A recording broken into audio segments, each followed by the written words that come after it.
You ready for this? I'm so ready. You sure? I'm going to throw in some curveball questions You here know what, for let's just throw all the slides away. Give me fresh cut questions.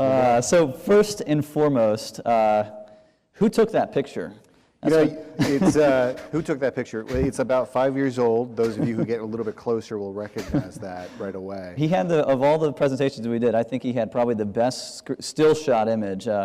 But anyway, go ahead and give us a little background about DLT. I'm not sure everyone in the audience knows who DLT is, and so kind of set up, who you are and particularly what your role is in that organization. Sure. So DLT is an IT solutions provider. What's unique about us is we actually sit in the channel and we work with some of the leading technology and software companies in the world to get their products and services into the public sector. Primarily, we're talking about the federal government, but we also include state and local and some higher education institutions in there as well.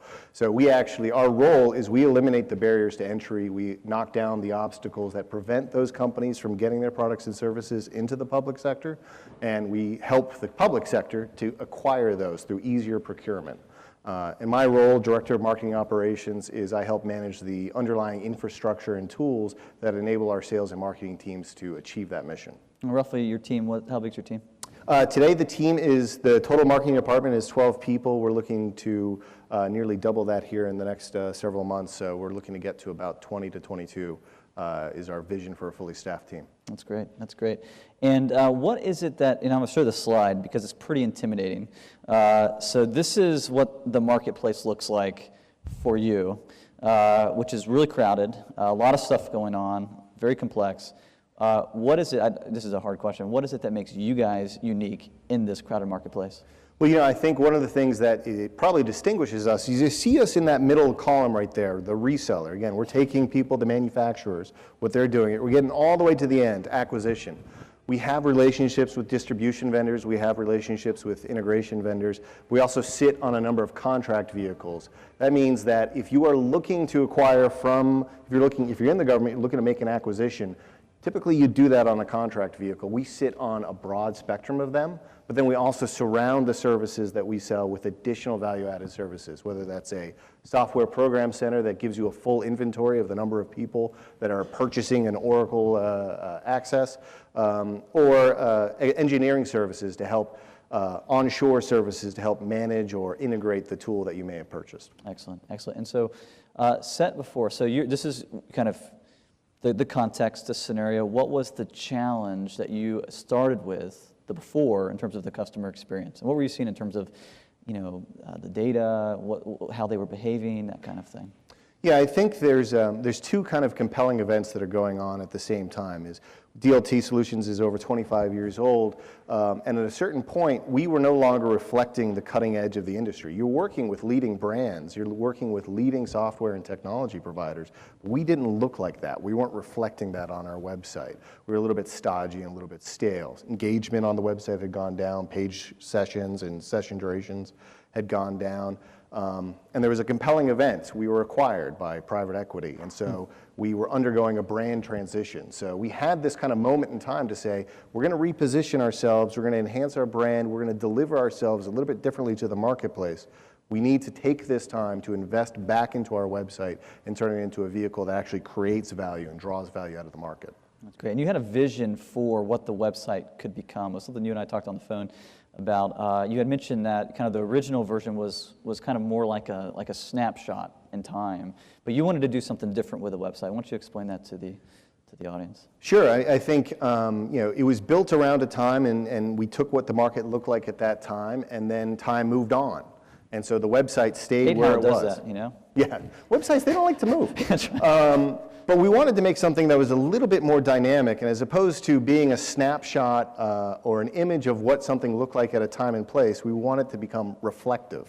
Reflective in a way that, based on who you were, based on your browsing activity, based on your digital body language, we would actually start to look a little bit more like what you are interested in, as opposed to one size fits all. I think this is a picture of several of us this morning after the party last night, staring in the mirror, wondering what happened.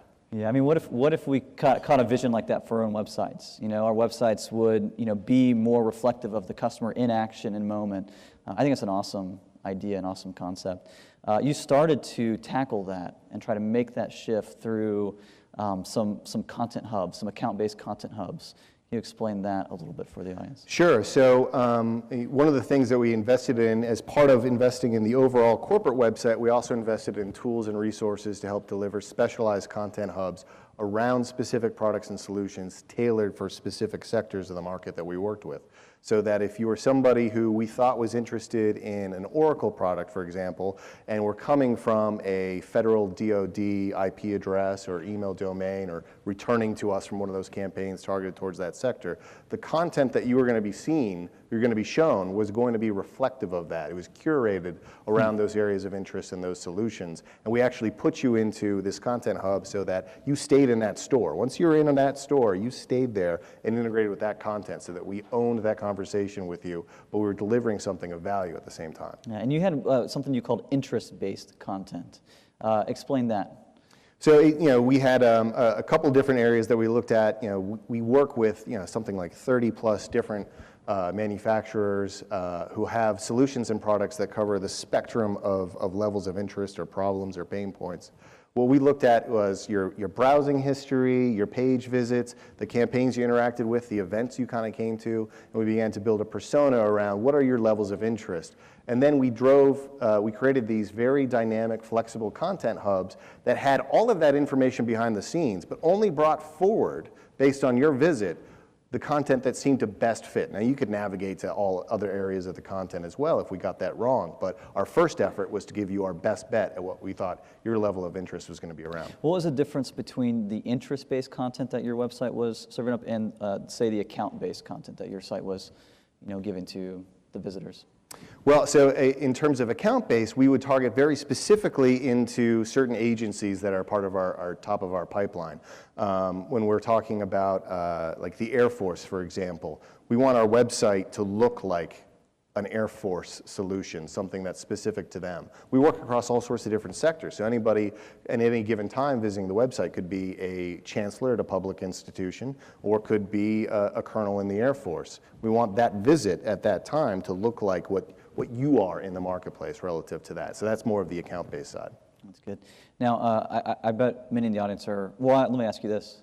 And I didn't ask you this before, so here's your curveball. So in terms of the amount of content from the previous experience, just overall content, to the amount of content you're having to create in this new customer experience, what was the difference? I mean, how much more content was having to create these experiences?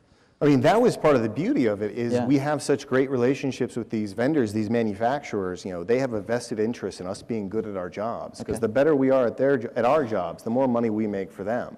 So they actually deliver to us a lot of the content that they want to be promoted. Our role is to help make sure it has the right voice and look and feel for the customer, because that's where we own the conversation, where our expertise comes to play, the public sector.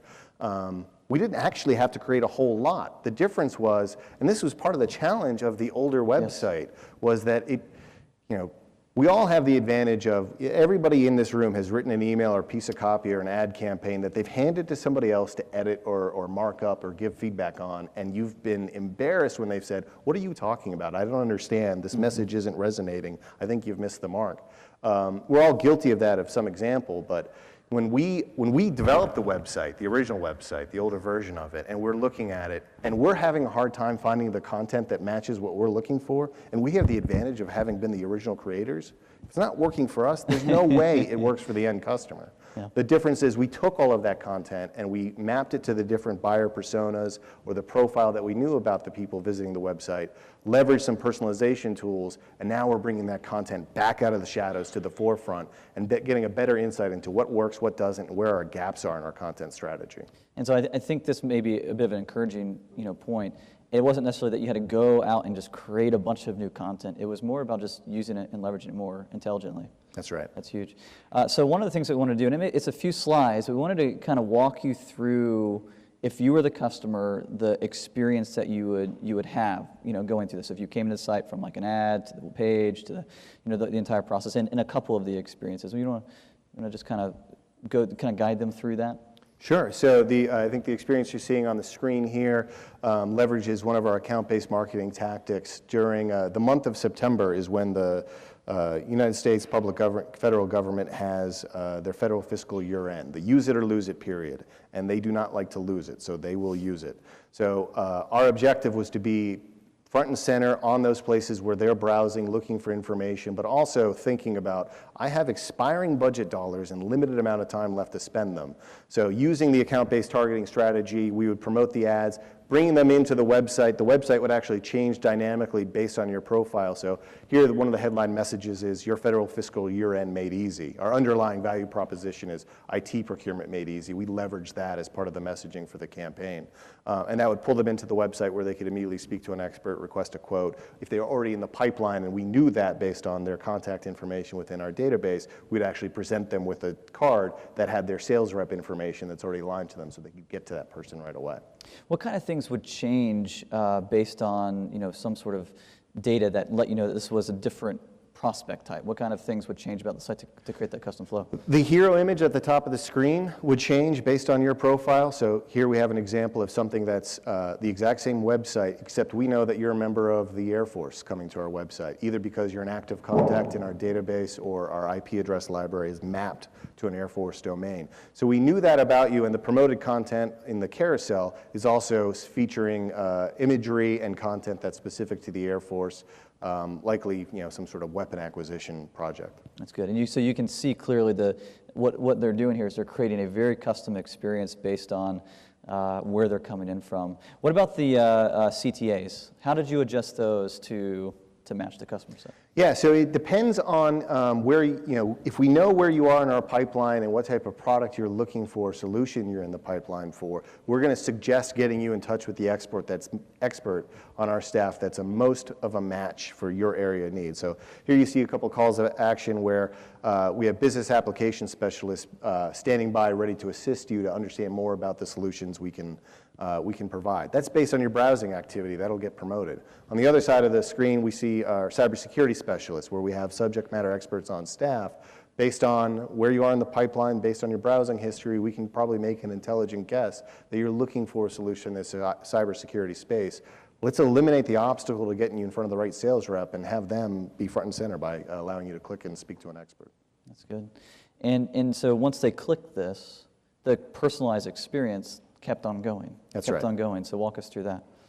So, depending on exactly where they were, we had a couple different branches on that call to action. One would be to fill out a form, and you would be pushed into a pipeline to be followed up by an expert. In some cases, you would be introduced to a live chat feature. So somebody that was sitting with fingers on the keyboard ready to have an interaction with you, do some pre-qualification, and get you into the correct sales division for follow-up or engagement.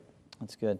Now, so that kind of paints a picture of the experience. Now let's go underneath the surface here for a minute. So obviously a lot of data is being factored into this, creating these custom experiences.